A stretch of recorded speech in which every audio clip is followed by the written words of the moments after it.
ወንጌል ማቴዎስ ምዕራፍ 5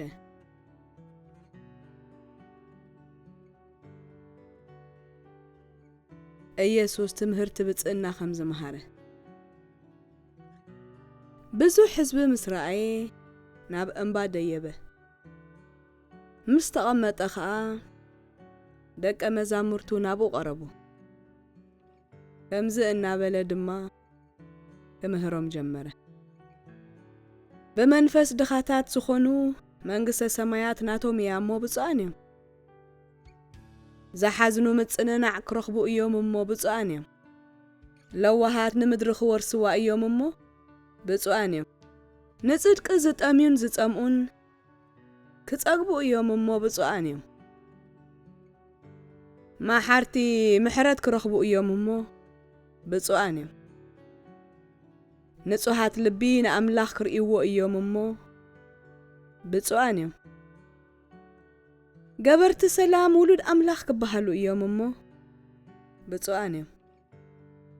ምእንቲ ጽድቂ ዝስደዱ መንግሥተ ሰማያት ናቶም እያ እሞ ብፁዓን እዮም ምእንታይ እንተጸረፍኹምን እንተሰጎጉኹምን ኩሉ ክፉእ ዘበለ ድማ ብሓሶት እንተተዛረቡልኩምን ብፁዓን ኢኹም ከምኡ ኸዓ ነቶም ቅድሜኹም ዝነበሩ ነቢያት ኣሳዲዶምዎም እዮም እሞ ኣብ ሰማያት ዓስብኹም ብዙሕ ስለ ዝኾነ ተሓጐሱ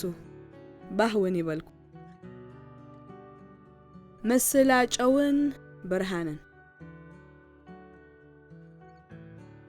ንስኻትኩም ንምድሪ ጨው ኢኹም ጨው መቐረቱ እንተጠፍአኸ ብምንታይ ይምቅር ንደገ ተደርቢው ብሰብ ክርገጽ እንተዘይኮይኑስ ዝጠቕሞ የብሉን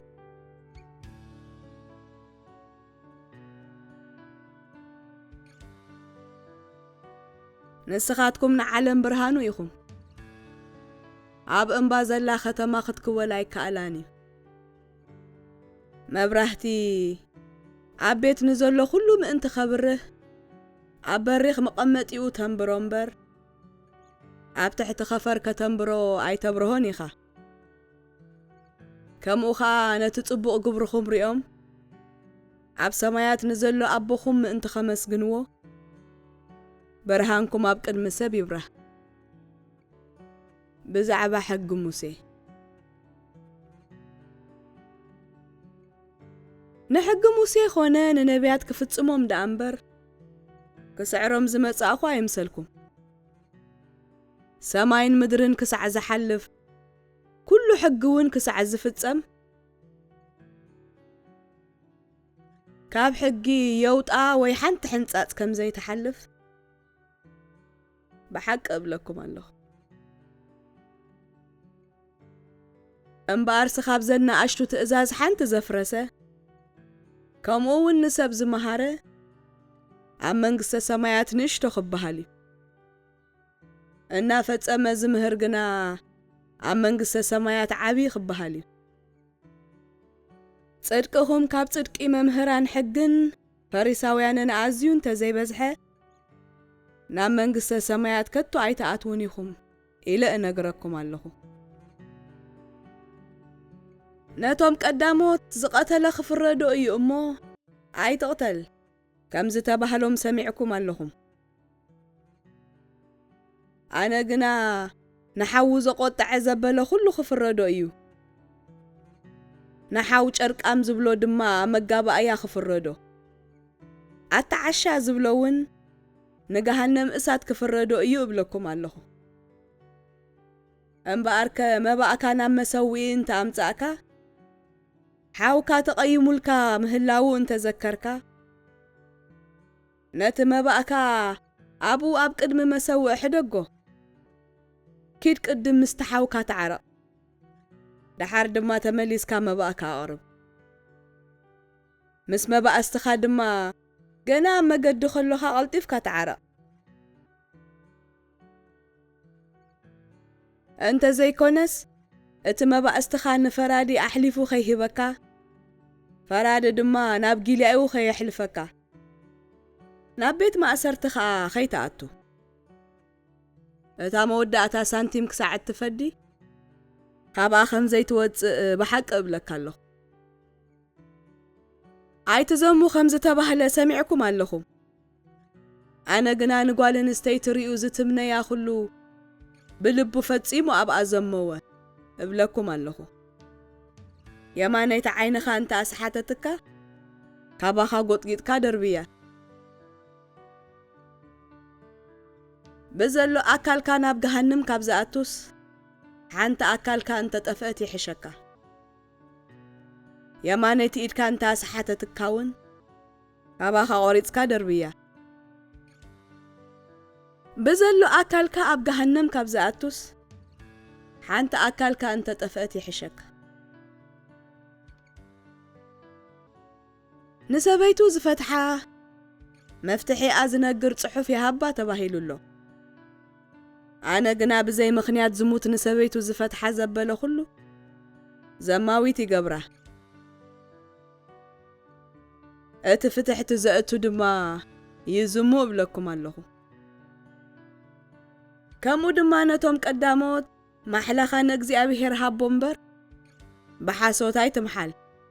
ከም ዝተባህለ ሰሚዕኩም ኣለኹም ኣነ ግና ወይ ብሰማይ ዝፋን ኣምላኽ ስለ ዝኾነ ወይ ብምድሪ መርገጽ እግሩ ስለ ዝኾነት ወይ ብኢየሩሳሌም ከተማ ተዓቢ ንጉስ ስለ ዝኾነት ከቶ ኣይትምሓሉ እብለኩም ኣለኹ ካብ ጸጉረ ርእስኻ ሓንቲ ከተጻዕድ ወይ ከተጸልም ኣይትኽእልን ኢኻ እሞ ብርእስኻ እውን ኣይትምሓል ነገርኩምሲ እወ ወይ ኣይኮነን ደኣ ይኹን ካብዚ እንድሕር በዚሑ ግና ካብቲ ክፉእ እዩ ዓይንኽ እንደ ዓይኒ ስንኽ እንደ ስኒ ከም ዝተባህለ ሰሚዕኩም ኣለኹ ኣነ ግና እብለኩም ኣለኹ ንኽፉእ ኣይትቃወምዎ የማነይቲ መትልሕካ ንዝጸፍዓካ ግና እታ ካልአይቲ እውን ምለሰሉ ነቲ እጀ ጠባብካ ክወስድ ኢሉ ዝኸሰካ ነጸላኻ እውን ሕደገሉ ሓደ ምዕራፍ ክትከይድ ንዝገደደካ ክልተ ምዕራፍ ምስኡ ኺድ ንዝለመነካ ሃቦ ካባኻ ክልቃሕ ንዝደሊ እውን ኣይትኽልኣዮ ብጻይካ ኣፍቅር ጸላኢኻ ጽላእ ከም ዝተባህለ ሰሚዕኩም ኣለኹም ኣነ ግና ጸላእትኹም ኣፍቅሩ ንዝረግምኹም መርቑ ውሉድቲ ኣብ ሰማያት ዘሎ ኣቦኹም ምእንቲ ክትኮኑ ንሱ ንኽፉኣትን ንሕያወትን ፀሓይ የብርቕ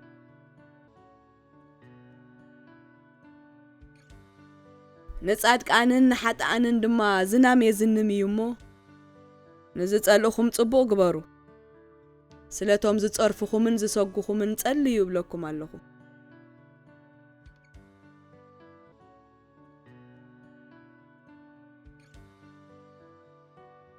ነቶም ዝፈትውኹም እንተፈተኹም እንታይ ዓስብለኩም